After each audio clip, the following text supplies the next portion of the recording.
Imamu Sha'rawi ameandika kitabu, anasema Al-Mu'jizatul Kubra, katika miujiza mikubwa. Basi kisa cha Mi'raj ni moja katika miujiza mikubwa.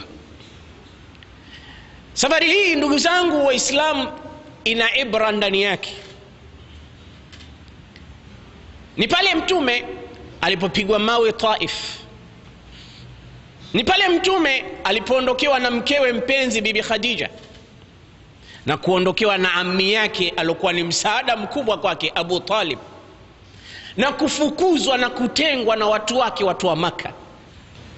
Alhamdulillahi rabbil alamin, nahmaduhu wa nasta'inuhu wa nastahdihi wa nastaghfiruhu wa natubu ilayhi wa nu'minu bihi wa natawakkalu alayhi wa nuthni alayhi alkhayra kullahu wa nashhadu an la ilaha illa Allah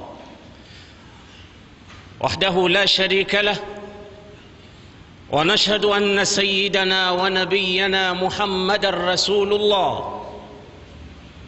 أشهد أنه بلغ الرسالة وأدى الأمانة ونصح الأمة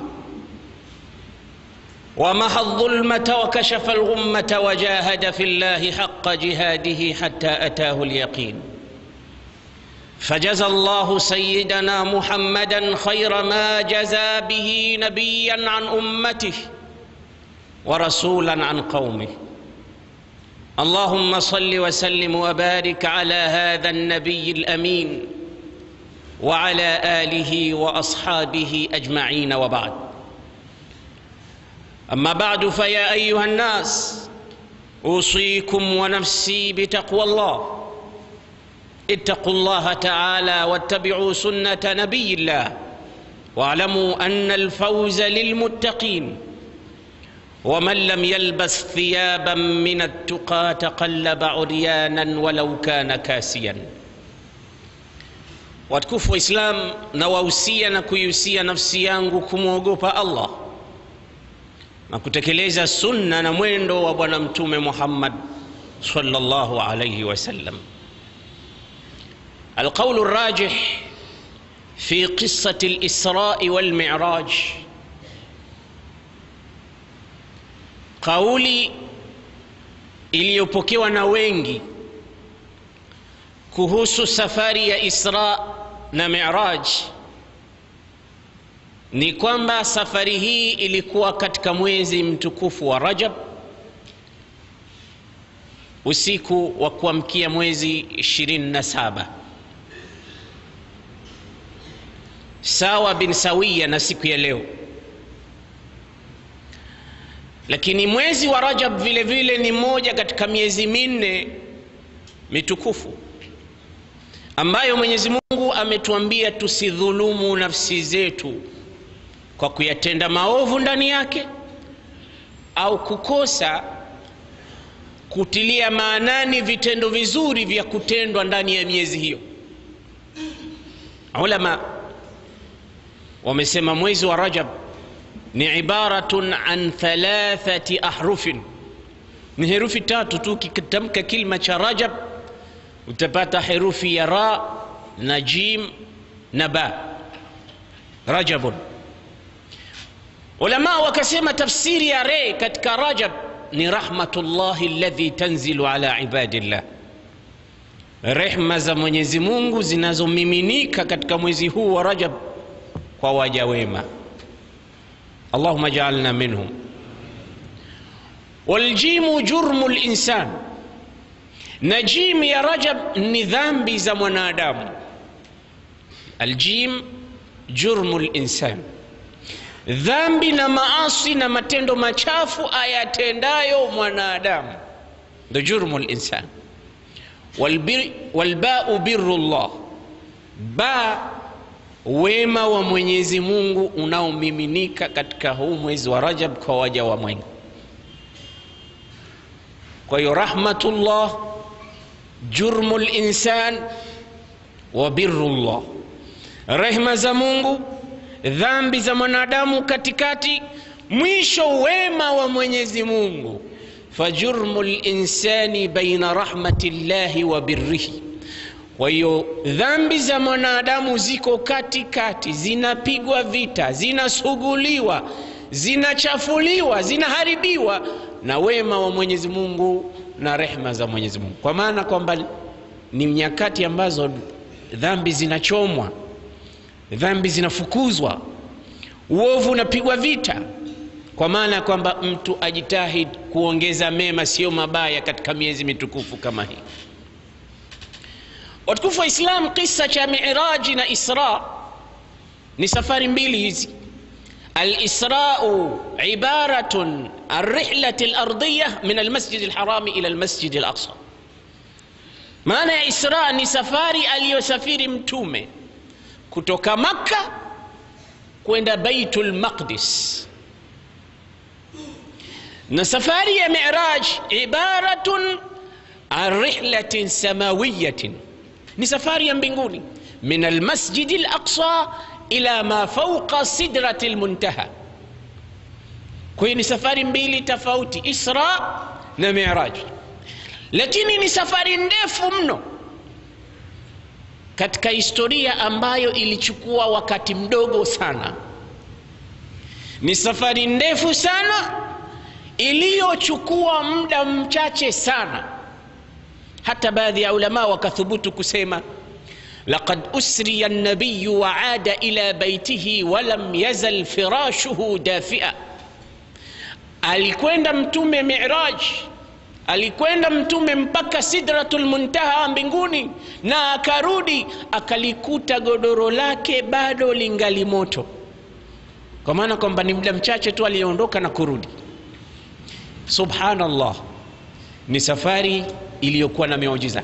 Bali watunzi wa vitabu wakitaka kuelezea kisa cha Mi'raj usema ni qissatun khariqatun lil'ada, ni habari ambazo zinavunja ile kawaida ya mwanadamu. Akili zetu zina mipaka yake, na zinapomzungumzia Mungu na miujiza yake zinapaswa zisimame katika mipaka yake.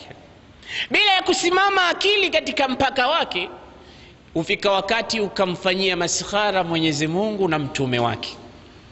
Lakini unapokumbuka hii akili kwamba ina mpaka wake, iambie akili yako qif inda haddak, qif inda haddika ayuha al-aql. Pale mahali ulipochorewa na kuandikiwa kwamba mpaka wako ni hapa, akili nenda kasimame pale pale. Rahimallahu mra'an au rajulan, mtu huwa anamrehemu mtu yoyote, Mwenyezi Mungu anamrehemu mtu yoyote ambaye arafa makanahu wa waqafa indahu, arafa qadrahu wa waqafa inda haddihi. Mwenyezi Mungu humrehemu mtu ambaye anajua mpaka wake, na bila ya kuhimizwa anakwenda kusimama katika line. Hawezi kuvuka beyond that line pale, atasimama pale pale kwa sababu anajua mpaka wangu mimi ni hapa. Kwa hiyo akili zetu zinajua mipaka yake. Tunapoingilia kazi ya Mwenyezi Mungu kutia shaka na kutia tashwishi katika ujuzi na ukubwa na nguvu na ujabari aliyokuwa nao, unaitaka akili ipite zaidi ya mpaka wake, na hapo unaingia katika kukufuru. Kwa hiyo hadithi ya Mi'raj ni kisa kilichokuwa kimepindukia akili zetu, ni miujiza mikubwa. Mpaka al-Imam Sha'rawi ameandika kitabu anasema al-mu'jizatul kubra, katika miujiza mikubwa basi kisa cha Mi'raj ni moja katika miujiza mikubwa. Safari hii ndugu zangu Waislamu ina ibra ndani yake. Ni pale mtume alipopigwa mawe Taif, ni pale mtume alipoondokewa na mkewe mpenzi Bibi Khadija na kuondokewa na ammi yake alikuwa ni msaada mkubwa kwake Abu Talib, na kufukuzwa na kutengwa na watu wake, watu wa Maka. Hakuna msiba mkubwa kama watu kukutenga, tena watu wako, watu wa karibu nawe. Huu ndo mtihani aliyoupata mtume. Tena msiba ukagongolewa msumari wa moto mbele yake, kwa kumkosa yule aliyekuwa akimsaidia mpenzi wake Khadija radhiallahu ta'ala anha, na mwingine Abu Talib. Hawa wote wameondoka katika wakati mmoja. Ulama wanasema baada ya siku 3 alikufa na kufa mwingine. Riwaya nyingine ni baada ya miezi 3 tu kafa huyu akaondoka na huyu kwa wakati mmoja. Basi Mtume sallallahu alaihi wasallam alipata mitihani mingi sana baada ya kuondokewa na wawili hawa katika nyakati kama hizi. Ikambidi ende Taif kutafuta support na kufanya da'wa. Badala ya watu wa Taif kumpokea Mtume kwa yasmini na maua, walimpokea kwa mawe. Akarudi tena Maka. Hapo ndipo ulipokuja mwaliko rasmi kutoka kwa Mwenyezi Mungu kwenda katika kutembelea miujiza mikubwa. Safari hii ilikuwa katika mwaka wa 10 baada ya Mtume kupewa utume, yani kabla ya hijra. Aliyealika safari hii ni Mwenyezi Mungu. Aliyepewa kadi ya mwaliko ni Jibril, na aliyealikwa ni bwana Mtume Muhammad.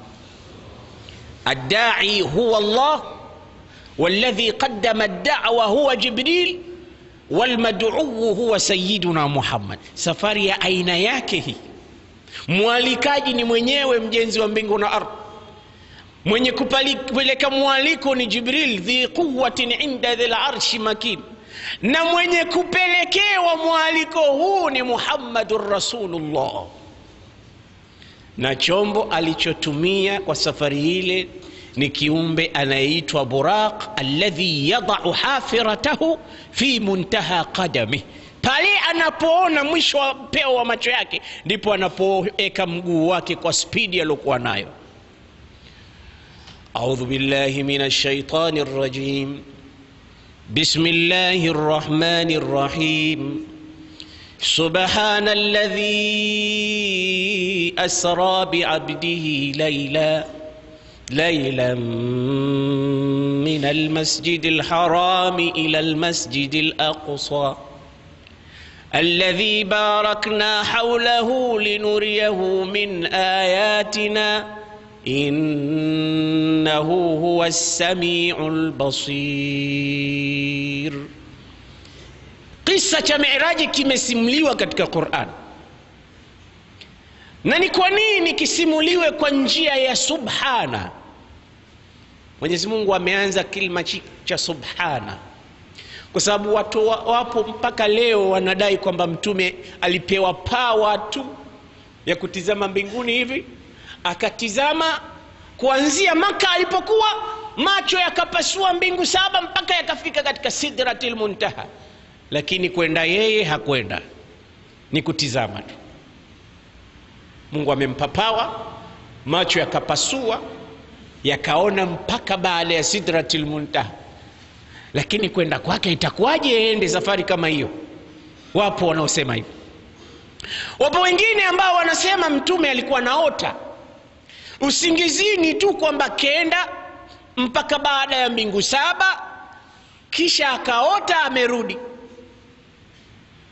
Na wapo wengine wanasema hapana, Muhammad alienda hasa yeye mwenyewe physically, jisman wa ruha. Na hawa ndio wako katika sawabu, kwa sababu Mwenyezi Mungu Subhanahu wa Ta'ala alipojua kwamba suala hili litakuwa zito kwa viumbe wake, ndipo alipoanza hadithi ya Isra kwa kilima cha subhanalladhi, ametakasika na kila upungufu yule Mola ambaye kwamba ikiwa unagomba unahoji kwamba Mungu hawezi kumpeleka Muhammadi safari hii na akamrudisha ndani ya usiku mmoja, jua kwamba unazungumzia yule ambaye hashindwi na jambo lolote, ametakasika na kila sifa ya upungufu. Subhanallah. Na ikiwa utamfikiria Mungu kama hawezi jambo hilo, hebu isome Qur'ani upate kuona viumbe wa Mungu wamefanya nini. Sulaiman ibn Daud alipokuwa amekaa pamoja na viumbe wengine, wanadamu na majini, miongoni mwa hao ni mawaziri wake na washauri wake. Aliwauliza swali, nimepeleka barua Saba na muda mchache namtarajia malkia wa Saba Balqis atafika hapa. Ayuha almala, ayyukum yatini bi'arshiha qabla an ya'tuni muslimin. Ni nani ataniletea kiti chake anachotumia mwenyewe, yuko safarini anakuja, kabla hajafika hapa, akifika akute anakalia kiti chake alichokiacha Yemen. Na masafa ni mbali, masafatun baina Palestina wa Saba, kutoka Sham mpaka Yemen ni masafa, lakini msafara kule umeshaondoka, wameacha kiti huko. Suleimani anakiagiza, anakitaka kiti kile ayatumie mwenyewe. Qur'ani inasemaje? Qala ifritun min aljinn ana atika bihi qabla an taquma min maqamik. Ifrit min aljinn akasema, Suleimani, hiyo kwa ni kazi ndogo, nitakileta hicho kiti kabla hujasimama katika mahakama yako hii, katika jalsa yako hii, mimi nitakuwa kiti nishakileta. Wa inni alayhi la khawiyun amin, na mimi ni muaminifu juu ya hilo.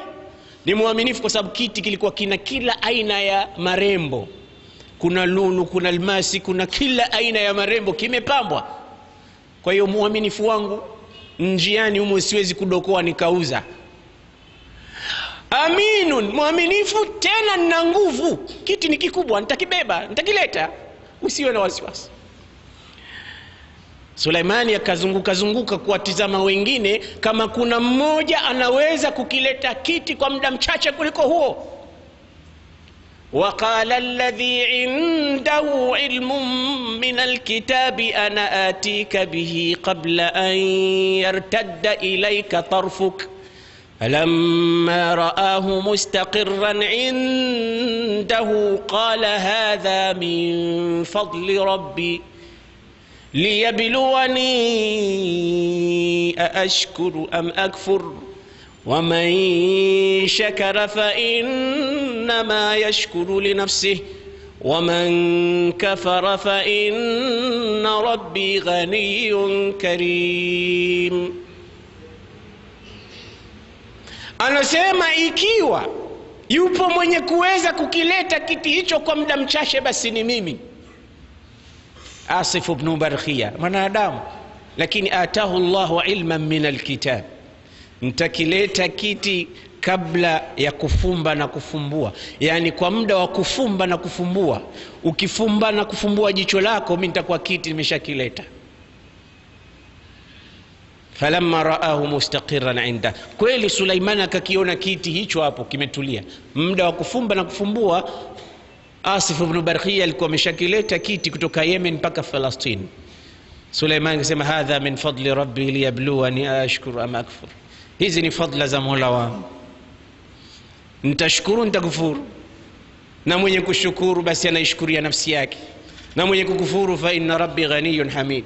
Aya, ikiwa Suleimani ameweza kukileta kiti kwa muda mchache, aqalla min tarafati ain, kwa nini akili yako imuhoji Mwenyezi Mungu kuweza kumpeleka Muhammad na kumrudisha katika usiku mdogo sana? Na Mungu ni yule ambaye anasema innama amruhu idha arada shay'an an yaqula lahu kun fayakun فسبحان الذي بيده ملكوت كل شيء وإليه ترجعون. Kazi yake Mungu akitaka jambo liwe naliambia tukua na linakuwa. Basi hivyo hivyo alisema safari ya Isra na Mi'raj kuwa na ikawa kwa muda apendao mwenyewe. Ndio maana ulamaul balagha wakasema lamma qala asra bi'abdihi laylan, yani ba'd min al-layl. Laylan kwa nakira ni juz'un min al-layl, ni kifungu kidogo katika usiku. Haikuwa 24 hours, ilikuwa ni muda mchache sana ndani ya usiku. Safari hii ilichukua place, ilichukua nafasi yake. Tizama Sayyiduna Muhammad alionyeshwa nini? Moja katika aloyaona Mwenyezi Mungu asema linuriyahu min ayatina, tunataka tumuonyeshe alama zetu. Aliona moto, aliona pepo, aliona mito, aliona sidratul muntaha, mkunazi ambao kila kitu kinachotoka chini kinakomea hapo hapo, hapafikiwi na mtu yoyote mwingine. Alifika mtume mpaka Jibril alipofika sehemu ile, kwa pawa iliyokuwa pale hakuweza tena kupiga ubawa, akaruka. Na hapa ndipo mtume alipopata fursa ya kuona mwili na maumbile ya Jibril mara ya pili katika sura alomuumba Mungu. Qur'ani inasema katika suratul Najmi, wala qad raahu nazlatan ukhra inda sidratil muntaha. Alimuona tena Muhammad kumuona Jibril kwa mara ya pili hapo sidratil muntaha. Anasema fa idha bi Jibrila, nikamuona Jibril, Mwenyezi Mungu khalaqahu, amemuumba maumbile yake, lahu 600 janah, ana mbawa 600 hizo, ma baina janahin ila janahin kama baina as-samai wal ard, baina ya ubawa mpaka ubawa mwingine masafa yake ni kama baina ya mbingu na ardhi. Jibril kiumbe mkubwa, mtume anamuona kwa jicho lake, lakini kwa nguvu iliyokuwepo pale mahali walipofika, bwana mtume anasema fa idha bi Jibril kalhilsil bali, nikamuona alivyoshindwa na nguvu ya pawa iliyokuwa pale, amekuwa kama pamba iliyomwagiwa maji. Zile mbawa 600 zote na nguvu za Jibril, ambaye kasifiwa na Mwenyezi Mungu, dhi quwwatin inda dhil arshi makin, allamahu shadidul quwa dhu mirratin fastawa. Nguvu zote hizi mtume anasema nikamuona kama pamba. Pamba ikiwa kilo 20 kitu wa maji utaona kama ni kidude cha tennis, kile kipira cha imesinyaa imerudi. Ndivyo alivyomuona mtume kumuona Jibril katika sehemu walipofika. Sehemu hii ina nguvu sana. Hata Ahmad Shauqi akasema asra bika Allahu laylan idh malaikuhu warrusulu fil masjidil aqsa ala qadami. أسرى بك الله ليلا إذ ملائكه والرسل في المسجد الأقصى على قدمي لما خطرت به التفوا بسيدهم كالشهب بالبدر أو كالجند بالعلم صلى وراءك منهم كل ذي خطر فمن يفز بحبيب الله يأتمم حتى بلغت سماء لا يطار لها على جناح ولا يخطى على قدم فقيل كل نبي عند رتبته ويا محمد هذا العرش فاستلم. Anasema wewe Muhammad, kwa fadhila alizokupa Mwenyezi Mungu, asra bika Allahu laylan idh malaikuhu warusulu fil masjidil aqsa, alikupeleka akawakusanya malaika wote, akawakusanya mitume wote na baadhi ya malaika katika msikiti wa Aqsa. Hakuna hata sehemu ya kutia mguu kwa jinsi ulivyojaa. Hafla hii imeandaliwa Muhammad. Lamma khatarta bihi iltafu bisayyidihim, na alipofika sehemu ile wakazongea wakamzunguka mtume. Kashubi bilbadri au kaljundi bilalami, kama unavyoona mwezi umezungukwa na nyota, alizungukwa mtume na ndugu zake na malaika. Kama unavyoona bendera imezungukwa na jeshi, ndivyo walivyomzunguka mtume, kila mmoja anamtizama, anataka kupata baraka ya kutizama uso wa mtume Muhammad. Wakasali nyuma yake. Haya bakhta man salla waraaka ya Muhammad, ni bahati gani ameipata mtu mwenye kusalishwa na Muhammad. Shauqi anasemaje? wa man yafuz bihabibillahi yatamimi, yani wa man yatamim bihabibillahi yafuz. Hapa kuna falsafa ya balagha ameitumia, kilichokuwa kitangulizwe kakiacha mwisho na kilichokuwa cha mwisho kakitanguliza. Ilikuwa yaseme wa man yafuz bihabibillahi yatamimi, yani mwenye kutaka kufuzu kwa bwana mtume Muhammad awe mtume ndo imamu wake, aswalishwe na bwana mtume. Na kweli wameswalishwa. Nyuma yake yuko Jibril, yuko Mikail, nyuma yake yuko Adam, yuko Ibrahim, yuko Musa. Nyuma yake kuna kila mtume alipata sifa, imamu wao Muhammad ibn Abdullah. Lakini kikubwa zaidi, Shauqi anasema hatta balaghta samaan la yutadu laha ala janahin wala yukhta ala qadami. Ulifika mahali mbinguni we Muhammad, mahali ambapo haparukwi kwa ubawa wala hapapigwi msamba kwa mguu ukasema utavuka. Mbawa haifanyi kazi, mguu haufanyi kazi, kwa nguvu na power iliyokuwa hapo. Ndo hapo tunapopazungumzia. Kisha ukafika sehemu ambayo uliona kila mtume mahala pake. Ulimuona Adam katika mbingu ya kwanza, ukamuona ya Yahya na Zakaria katika mbingu ya pili, ukamuona na ndugu yako Yusuf katika mbingu ya tatu, ukamuona na Idris katika mbingu ya 4, ukamuona na Harun katika mbingu ya 5, ukamuona Musa katika mbingu ya 6, ukamuona Sayyiduna Ibrahim katika mbingu ya 7. Kullu nabiyyin inda rutbatihi, kila mtume yuko katika position yake. Sasa kwako wewe ni wapi Muhammad? Wewe utaikuwa katika mbingu ipi wakati zimemalizika? Qila ya Muhammadu hadha al-arshu fastalimi. Shauqi anasema akaambiwa wewe Muhammad, hapa kuna arshi ya Mwenyezi Mungu, angalau katika mguu wa arshi ya Mungu ngangania pale. Tamassak igtanimi, patiliza, kamata chini ya arshi ya mguu wa Allah subhanahu wa ta'ala. Muhammad ibn Abdullah alifika mahali ambapo mpaka Jibril hakuweza kufika. Ndugu zangu, Sayyiduna Ibrahim alituachia zawadi, mbali na zawadi alotuletea mtume katika safari ya Isra. Alimwambia, ukirudi huko ardhini ewe mwanangu, waambie watu wako inna Ibrahima yaqra'u alaykumus salam. Ibrahim anakusalimieni nyote, nasi tumepokea salamu za Nabii Ibrahim.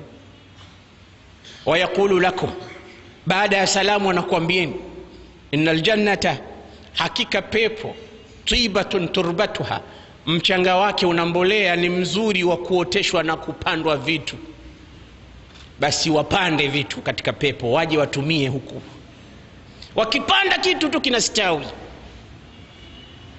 Kwa hiyo waambie watekeleze kilimo cha kupanda miti ya matunda peponi, waje wastarehe matunda yao.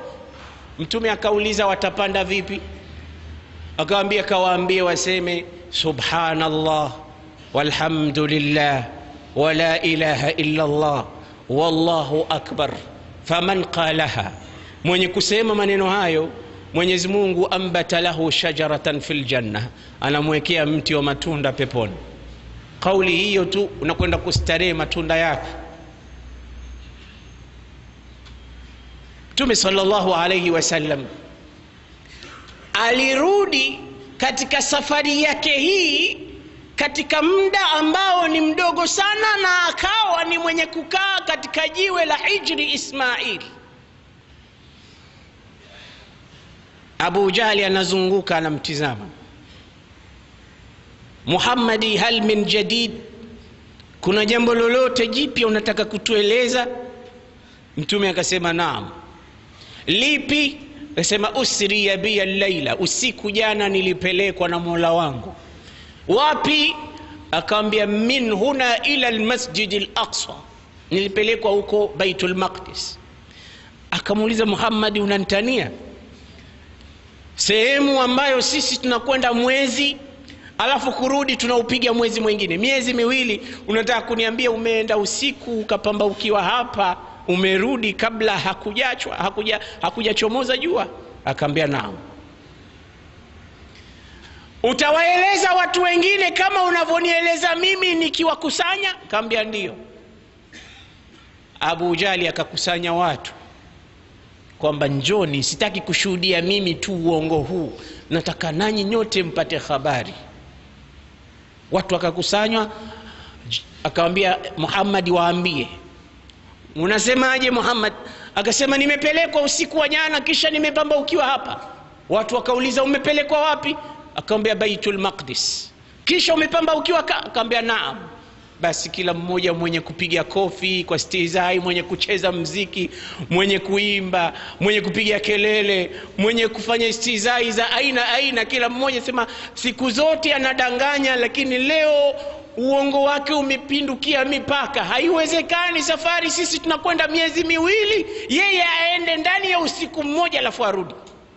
Na kwa hakika mpaka baadhi ya Waislamu waliokuwa na roho dhaifu na imani dhaifu walirtadi, wakatoka katika Uislamu, kwamba leo tumeaibika, kwa sababu wanajua mtume sio mtu wa safari. Wanafikiri amesema kwa bahati mbaya.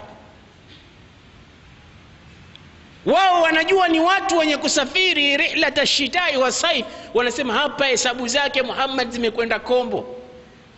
Lakini Abu Jahl akasema kamuiteni Abu Bakr, yeye ndo kila anachoambiwa na bwana huyu sadaqta, akiambiwa kitu sadaqta. Sasa leo muiteni na hii pia aje aseme sadaqta. Akagongewa Abu Bakr, akaitwa, anamuuliza unaniitia nini? Anamwambia hal sami'ta ma qalahu sahibuk, umepata habari leo aloitoa sahibu yako? Akasema wa madha qala, akasema nini? Anasema qala annahu usriya, anasema amepelekwa usiku ila aina, ila albayt alaqsa, ila almasjid alaqsa, thumma asbaha baina dhahranina, kisha amepamba ukiwa hapa. Abu Bakr akasema in kana qala faqad sadaq, kama kakwambieni huo ni ukweli mtupu. Abu Bakr pia hili unaliamini? Akamwambia naam, innani usaddiquhu bi'ab'ad min dhalik, mimi namuamini Muhammad hata kama atasema zaidi ya safari hiyo. Hata akiniambia ameenda mbinguni akarudi, hata hajaambiwa hapo kama kaenda mbinguni, mimi nitamuamini Muhammad. Na kweli akaenda Abu Bakr akamuuliza ya Rasulullah, unasemaje? Akamwambia Abu Bakr, nimepelekwa. Akamwambia sadaqta ya Rasulullah, ni kweli yewe mtume wa Mwenyezi Mungu. Ndio maana akaitwa Abu Bakr ni as-Siddiq, hakuitwa Abu Bakr ni al-Kadhab. Kwa sababu gani? Ya kumsadikisha bwana mtume, na maneno yake na mambo yake yote ilikuwa ya ukweli. Hata siku moja alipokuwa anafuatana na mtume, wanatoka zao Makka wanakwenda zao Madina hijra, mushrikina walikuwa wameahidiwa watapewa ngamia 100 kwa kichwa cha mtume, akiwa haya akiwa amekufa. Basi mtume anaandamana na Abu Bakri. Jamaa mmoja anamuuliza ya Abu Bakri man hadha, yule bwana hamjui mtume lakini anamjua Abu Bakri. Anamuuliza huyu alokuwa pamoja nawe nani? Abu Bakri akisema huyu bwana mmoja tu atakuwa akasema uongo, na yeye si Abu Bakri ni al-Kadhab. Akisema huyu ni mtume atakuwa akasema ukweli, lakini atakuwa amesema hatari, kwa sababu mtume anatafutwa na kichwa chake ni thamani ya ngamia kwa kipeleka. Kwa hiyo aseme nini? Akasema hadha hadin yahdini at-tariq, huyu ni kiongozi ananiongoza njia. Yule bedui akafikiria ni wale watu wanaokodiwa wakawaonyesha watu vichochoro vya Maka, basi nendeni. Kumbe Abu Bakar alikusudia huyu ndi yule muongozaji wa ile ihdina as-siratal mustaqim, ndo huyu Muhammad. Kwa hiyo akawa hakusema uongo na amesema ukweli, ukweli ambao yule bwana hakukamata chochote wala hakuna hasara yoyote. Huyu ndo Abu Bakr as-Siddiq. Ikiwa umeenda kweli Muhammad, tueleze msikiti uko vipi, sifa zake ziko vipi? Na hili ni swala zito sana. Hata imamu anayeswalisha hapa msikiti wa Kichangani, tukimuuliza tuambie nguzo za huu msikiti ni ngapi, kwa ghafla tu hajibu swali hili, kwa sababu shughuli yake si kuja hapa kuja kuhesabu nguzo, yeye kuja hapa kusalisha na kufanya. Lakini ukimuuliza ziko feni ngapi hapa, swala zito sana, swala zito sana. Sasa mtume anaulizwa tuambie kuna milango mingapi, kuna madirisha mangapi, ukoje msikiti? Lakini mtume alikuwa abqari, alikuwa genius zaidi ya hivyo, na mambo haya sio ya kwake, anapewa na Mwenyezi Mungu. Allamahu shadidul quwa dhu mirratin fastawa, ووصف لهم بابا بابا ونافذة نافذة وشرفة شرفة. Akawasifia msikiti ulivyo, mlango mlango, dirisha dirisha, korido korido, mpaka hali ya nje na mazingira. Ikafika sehemu mtume ule msikiti ukamchanganya sifa zake, Allah akamletea kama television usoni kwake, akaanza kutizama, akaendelea kwa sifa zile. Kila mmoja aliposikia vile akaulizwa, je, mnasemaje kuhusu sifa za msikiti? Wakasema alwasfu sadiqun lakinna alwasifa kadhab. Sifa zote ni hakika, lakini mwenye kusifu tu ndo ana matatizo, na sisi ni muongo. Hawakumwamini Mtume Muhammad. Ndugu zangu Waislamu, tumuombe Mwenyezi Mungu Subhanahu wa Ta'ala atupe imani ya kuamini ghaibi na kusimamisha sala. والله تبارك وتعالى يقول وهو أصدق القائلين: فإذا قرئ القرآن فاستمعوا له وأنصتوا لعلكم ترحمون. وقال عز من قائل عليم: إذا قرأت القرآن فاستعذ بالله من الشيطان الرجيم. أعوذ بالله من الشيطان الرجيم. بسم الله الرحمن الرحيم. سبحان الذي أسرى بعبده ليلا من المسجد الحرام إلى المسجد الأقصى الذي باركنا حوله لنريه من آياتنا إنه هو السميع البصير. بارك الله لي ولكم بالقرآن العظيم، ونفعني وإياكم بالآيات والذكر الحكيم. أقول ما تسمعون وأستغفر الله لي ولكم فاستغفروه، فيا فوز المستغفرين ويا نجاة التائبين. كما أمر، وأشهد أن لا إله إلا الله وحده لا شريك له إرغاما لمن جهد به وكفر، وأشهد أن سيدنا محمدا عبده ورسوله سيد الخلائق والبشر. عباد الله، اتقوا الله تعالى من سماع اللغو وفضول الخبر، وانتهوا عما نهاكم عنه وزجر. واعلموا أن الله أمركم بأمر بدأ فيه بنفسه وثنى بملائكته المسبحة بقدسه، وثلث بكم أيها المؤمنون من برية جنه وإنسه، فقال تعالى مخبرا وآمرا: إن الله وملائكته يصلون على النبي يا أيها الذين آمنوا صلوا عليه وسلموا تسليما.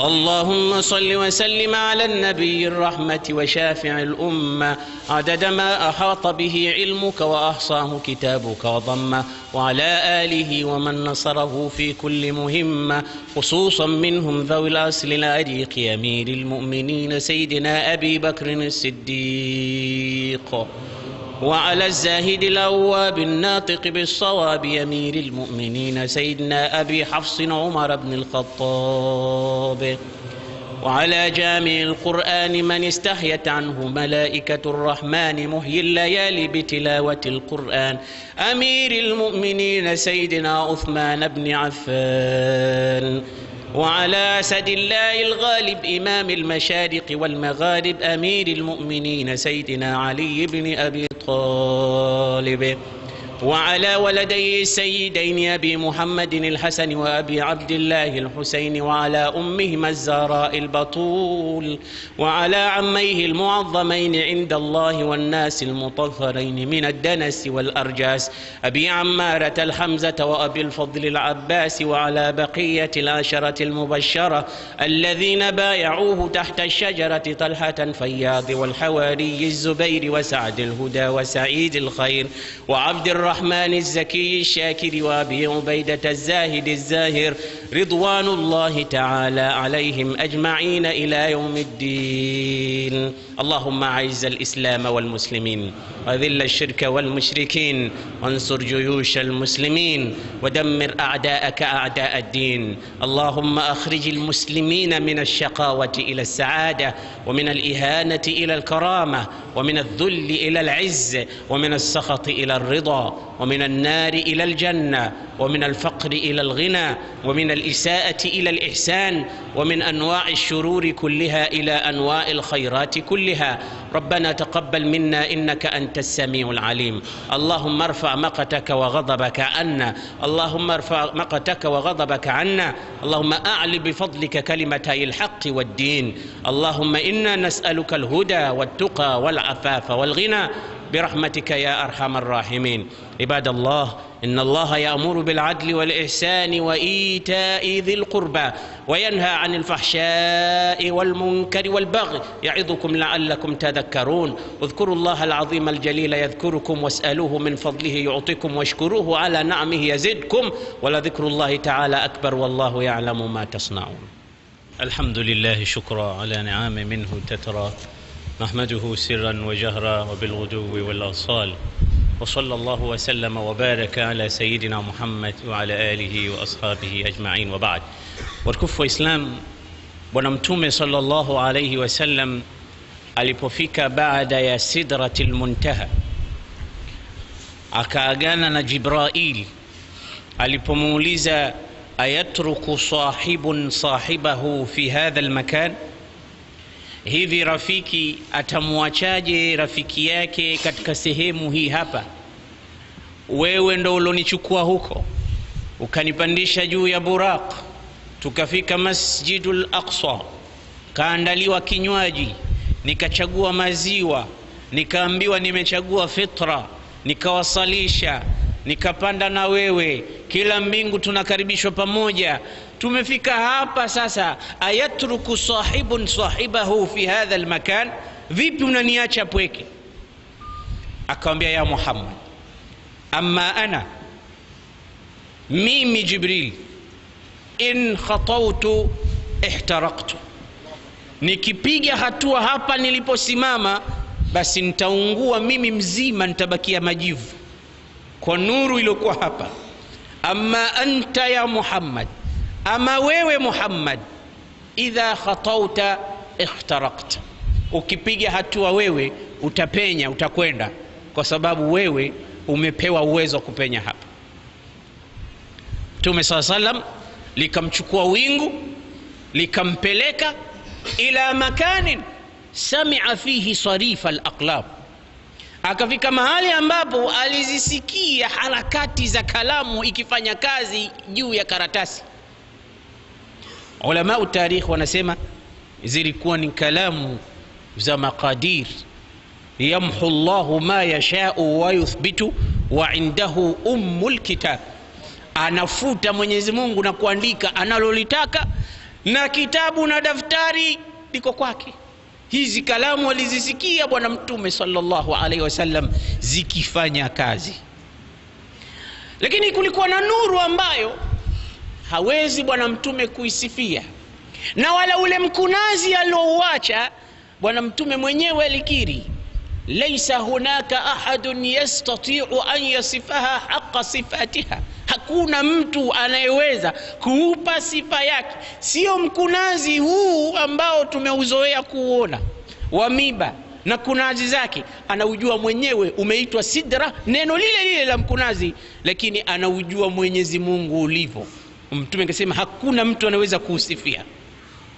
Akafika sehemu akasikia sasa Allah anaongea naye, lakini mazungumzo yake ya Mwenyezi Mungu sio mazungumzo yangu mimi na wewe ambaye unanisikia kwa masikio mawili. Mazungumzo aliyoongea Mwenyezi Mungu na mtume wake ni mazungumzo ambayo hayana herufi, ni mazungumzo ambayo hayawezi kupokewa na masikio tu, bali kila sehemu ya tundu ya nywele na umalaika wa Bwana Mtume ulikuwa ukiyasikia na kuyapokea maneno ya Allah subhanahu wa ta'ala. Lakini zilianza salamu, assalamu alayka ayuha nabiyyu wa rahmatullahi wa barakatuh, amani iwe juu yako wewe mtume mtukufu wa daraja, na rehema za Mwenyezi Mungu na baraka zake. Sikiliza jawabu ya salamu ya mtume. Mtume alikuwa ajibu na yeye alayhi salam, si ameambiwa kwa kafu, na kafu ulama ulbalagha wanasema ni harfu khitab, ni herufi ya kuambia wewe, assalamu alayka anta, wewe, amani iwe juu yako wewe Muhammad. Yeye alikuwa asema alayya salam, ndiyo ya Rabbi iwe juu yangu mimi, wa ala ali baiti, na watu wa nyumbani kwangu, wa Fatima binti, na Fatima binti yangu nampenda sana, ziwe kwetu sisi tu peke yake amani hizo. Lakini mtume hakusema hivyo, akasemaje? Assalamu alaina ay ma'ashira al-anbiya jami'a, ya Rabbi salamu hizo na amani hizo zituenee sote mitume uliotutuma kuanzia Adam mpaka mimi wa mwisho. Mbona sisi hujatutaja ya Rasulullah? Umetaja ndugu zako mitume tu. Bwana mtume haja tusahau, akasema wa ala ibadillahi salihin, Allahumma ja'alna minhum. Assalamu alaina wa ala ibadillahi salih, amani iwe juu yetu mitume na waja wote wa Mwenyezi Mungu wema, na Mungu atujalie ni hao waja wema. Vipi mtume hakuwa na umimi, maradhi mabaya ambayo kila mmoja leo anapigana na nafsi yake asiwe nayo? Ukifika mahali ukiona mambo mazuri utatamani asije yoyote mwingine, uyapate wewe tu, na kama ukuyapata basi awe mkeo, mwanao na watu wa familia yako. Ukipata madaraka, wa kwanza unawakumbuka watu wako. Ukipata cheo, wa kwanza unakumbuka familia yako. Ukipata jambo lolote, nafsi yako kwanza, alafu watu wa karibu nawe. Mtume SAW hapa aliwakumbuka ndugu zake, jambo ambalo ni tofauti na viumbe wengine ambavyo Mungu amewajalia katika dunia hii. Habibun wa mahbubun fama tamma thalithun. Anasema hapa sasa ndipo walipokutana mpenzi na mpendwa, hakuna watatu wao, Mwenyezi Mungu na mtume wake. Mtume akataja baadhi ya sifa walizopewa ndugu zake. Ya Rabbi, umewapa mitume wenzangu hayo. Akataja Ibrahim, khulla, ule ubui. Wanasema ubui ni urafiki wa ndani zaidi ya rafiki. Maana Mwenyezi Mungu asema watakhadha Allahu Ibrahima khalila. Ibrahim ni rafiki wa Mungu, Mungu ana rafiki wake. Ibrahim hata siku ya kufa, Ibrahim alipoambiwa siku yako imefika, roho inatakiwa, akamwambia Israel, kamuulize Mungu, har raaita khalilan yumitu khalilahu, je, umemuona wapi rafiki anamuua rafiki yake? Unataka kuniua ya Rabbi? Si ulisema mimi rafiki yako, mbona unaniua? Mwenyezi Mungu alipopewa salamu na Israeli, akamwambia mrudishie salamu, mwambie har raaita khalilan yakrahu liqaa khalilihi, umemuona wapi rafiki anachukia kwenda kuonana na rafiki yake? Mimi namuita yeye hataki. Sasa alipokuja akamwambia Mungu anakuambia rafiki atakataje mwito wa rafiki yake? Akamwambia basi chukua roho, unaenda kukutana na Mwenyezi Mungu subhanahu. Ukampa Musa uwezo wa kuongea nawe, ukampa Isa miujiza mikubwa, kila mtume anata. Basi akamwambia wa anta ittakhadhtuka habiban, nimekufanya kipenzi changu Muhammad, bihaithu la yudhkaru ismi illa wa ma ismuk, jina langu halitotajwa duniani ila litatajwa pamoja nawe. La ilaha illa Allah Muhammadur Rasulullah. Nimekupa kauthar, nimekupa mto ambao inna a'tainaka al-kauthar, nimekunyanyua utajo wako, wa rafa'na laka dhikrak, nimekikunjua kifua chako, alam nashrah laka sadrak, nimekutakasa wewe mzima, wa innaka la ala khuluqin adhim, wewe ni mtu ulofika katika tabia ambayo hajafika kiumbe yoyote mwingine. Anasemaje Ahmad Shauqi kuhusu tabia? Anasema faqawwim an-nafs bil akhlaq tastaqim, salahu amrika bil akhlaq marji'uhu, kutengea kwa jambo lako, uzuri wa mambo yako yote reference yake ni tabia nzuri.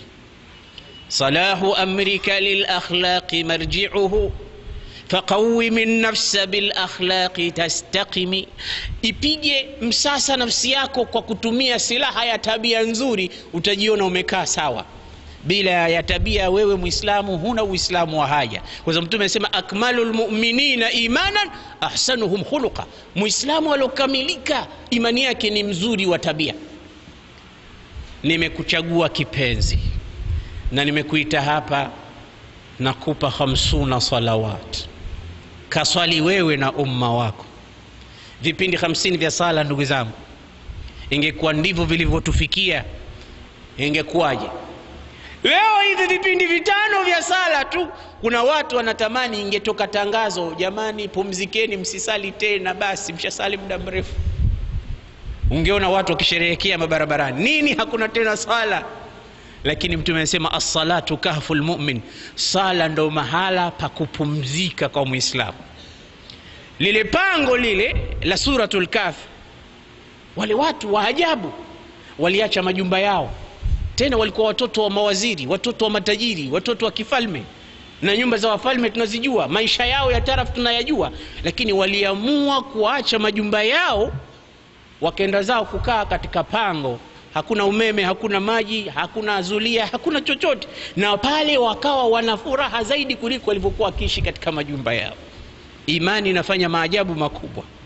Fa'u ila al-kahfi yanshur lakum rabbukum min rahmati wa yuhayyi lakum min amrikum mirfaqa wa tara ash-shamsa idha tala'at tazawaru an kahfihim dhata al-yamin wa idha gharabat taqriduhum dhata ash-shimali wa hum fi fajwatin min dhalika min ayati Allah man yahdi Allah fa huwa al-muhtadi ومن يضلل فلن تجد له وليا مرشدا. Hidayah ikikufika wewe, watu kufikiria kama una wazimu, unaacha nyumba yako, unasimama usiku, unatoa pesa zako, unapoteza wakati wako, eti dini tu. Dini gani hiyo? Kumbe umeshauonja utamu wa iman, halawatul iman. Inna lilimani halawatu, imani ina utamu wake. Na ukimwona mtu katika upande huo ujue ameshaonja dhaqa halawatal iman, ule utamu wa iman ameshauonja zamani. Saad alipouonja utamu wa iman, mama yake anamwambia ukfur bi Muhammad, mkufuru Muhammad yewe Saad. Akamwambia mama siwezi. Akamwambia basi nitakaa na njaa mimi mpaka nife, upate aibu kwamba yule alimwacha mamake akafa njaa kwa Uislamu wake. Kama hutaki kurudi katika ukafiri, mimi sili chakula. Mama akaanza siku ya pili, siku ya tatu, siku ya 4, akawa sasa anataka kufa. Saad akamwambia mama, kula utakufa bure, mimi sibadili dini baada ya kupata dini ya Muhammad. Akamwambia mwanangu unataka nife? Lakini akamwambia naam, tena sio roho moja, lau Mungu amekupa roho 100 basi nitazitizama hivi zikitoka moja baada ya nyingine, lakini kumkufuru Muhammad siwezi. Yule aliyemweka tumboni miezi 9 hakumsikiliza kwa utamu wa imani, kwa sababu anajua la ta'ata li makhluqin fi ma'siyati al-khalq. Hiyo ndo kaida dhahabia, hakuna kumsikiliza kiumbe katika kumaasi muumba abada. Sala 50 hizi Nabii Musa alitusaidia. Ingekuwa leo baada ya kila dakika 5 adhana na iqama, qad qamatis salah, qad qamatis salah. Lakini alipokuja mtume kwa Nabii Musa akamuuliza madha fa'ala rabbuk, Mungu amekupa nini? Akamwambia amenipa vipindi 50. Ukasali wewe na umma? Naam. Kambe irji fas'alhu at-takhfifa li anna ummataka la tutiqu dha, rudi haraka kamwambie Mungu akupunguzie, hawawezi kusali vipindi 50. Kana kwamba alituona hivyo vipindi 5 tu wanasema nanga zinapaa, kwa sababu kuna watu hawasali isipokuwa Ijumaa peke yake, vipindi 5. Wengine hawasali mpaka siku ya Ramadhani, wengine hawasali mpaka Idi ndio wanasali, wengine hawasali mpaka babake au mamake afe, anakuja msikitini kumleta aswaliwe na sala ile, yeye ndo anaingia anamsalia babake. Na wengine hata huko kuwaswalia baba zao hawaswali, wanakuja mara moja tu katika misikiti, tena sio kuja kuswali, wanakuja kuswaliwa wao siku ya vifo vyao. Ingekuwa vipindi 50 ingekuwa. Basi mtume akamuangalia Jibril kana kwamba anamshauri, unasemaje anayoyasema huyu bwana? Akaambia kama unaweza rudi kwa Mola wako. Akarudi tena, ya Rabbi nipunguzie. Vikapunguzwa vikawa vipindi 5. Bwana Mtume sallallahu alaihi wasallam akarudi na zawadi hii. Mwenye kukataa kusali amesema sitaki zawadi yako ewe Muhammad. Lakini kuna jambo kubwa moja ambalo mtume aliliona katika usiku huu. Raa aqwaman baina aydihim lahmun nadijun tayyib. Aliona watu mbele yao kuna nyama nzuri inanukia, walahmun khabithun nay, na upande mwingine huku kuna nyama mbovu inanuka. Kuna nyama mbili, moja inanuka nyingine inanukia. Fakanu yakuluna min alkhabithi nay wa yatrukuna aljamila at-tayyib. Hawa watu walikuwa wakiacha nyama iliyoiva inayonukia, wakala nyama inayonuka inayotoa wadudu, ndo chakula chao. Wanakula tena kwa kupapia. Mtume akashangaa, akamuuliza rafiqur rihla Jibril, man haula, hawa nini hawa? Hivi hawaoni nyama nzuri ile inanukia pale, wakala wanakula mbovu inayotoa wadudu? Wasema haula izunatu, hawa ni wazinzi, wazinifu ambao huacha wake zao wa halali wakenda wakastarehe eti wanaenjoy na wanawake wa nje. Ndo hali zetu sasa hivi katika miji yetu, tena miji mikubwa kama hii ndo hatari kubwa. Huwezi kupita hatua utaona uchafu unatendeka, hayana dhahir. Na umalaya imekuwa ni international business, ni biashara ya kimataifa. Na wamalaya wenyewe wanasema give what you have to get what you want. Toa kile ulichokuwa nacho upate kile unachokihitaji. Sasa mimi nina kitu gani? Anajifanyia biashara yeye kwa yeye. Uislamu nasema alhurra tamutu ju'an wala taakulu bithadiyaiha. Mwanamke muungwana anakufa njaa, lakini hali kwa kutumia kifua chake, hali kwa kutumia uzuri wake. Lakini leo uzinifu kila pembe, kila kiwanja, kila nyumba, watoto wa haramu. Na utaona watu wanagombania na kujivunia watoto wao wa haramu. Sema leo nina harusi ya mwanangu. Yule mwanao, yule ndo mwanangu wa mazoezi wakati nilipokuwa nafanya mazoezi. Eti kuna watoto wa mazoezi, manake mtoto wa nje ya ndoa. Hapo alikuwa anafanya mazoezi ndo akapata mtoto yule. Mwanawe wa mazoezi leo kamuozesha. Na hawa watoto wa mazoezi wameenea katika kila pembe ya nchi zetu, kila pembe ya jamii yetu. Kwa ajili hiyo tujifunze kurudi, tuache zina ili tupate kula nyama nzuri iliyoiva. Mwenyezi Mungu atujalie minal ladhina yastami'una alqawla fayattabi'una ahsana. Mwenyezi Mungu atujalie watu wenye kuyapokea mazuri na kuyafuata. Allahumma arina alhaqqa haqqan warzuqna ittiba'a wa arina albatila batilan warzuqna ijtinaba ya arhamar rahimin. Farij 'ala almuslimin wa sallallahu ala sayyidina Muhammad wa ala alihi wa sahbihi wasallam. Walhamdulillahi rabbil alamin. Inshallah Sheikh, kwanza tunakushukuru, na sasa hivi ana safari hapa alipo. Imam mkuu anakushukuru sana, anatoa shukrani za dhati kabisa, pamoja na Sheikh Haji kushukuriwa, na Waislamu wakichangana na kushukuru sana.